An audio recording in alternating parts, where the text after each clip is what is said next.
ગામ પાસે ટેન્કરમાં અચાનક આગ ભભૂકી ઉઠી।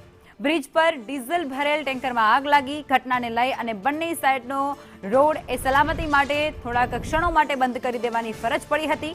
ડીઝલ ભરેલ આ ટેન્કરમાં આગ લાગતાની સાથે જ ત્યાં અફરાતફરીનો માહોલ પણ સર્જાઈ ચૂક્યો હતો અને થોડાક સમય માટે રસ્તા પર અવરજવર એ તમામ વાહનો માટે બંધ કરી દેવાની ફરજ પડી હતી।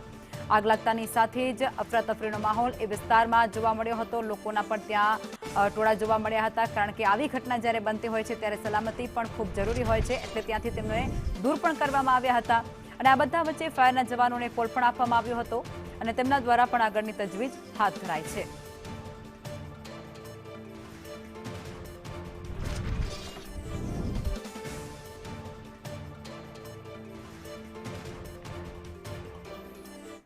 અને આ તરફ અમદાવાદમાં ગ્રાન્ટેડ જે શાળાઓ છે તેમાં સંકટ ઊભું થયું છે। છેલ્લા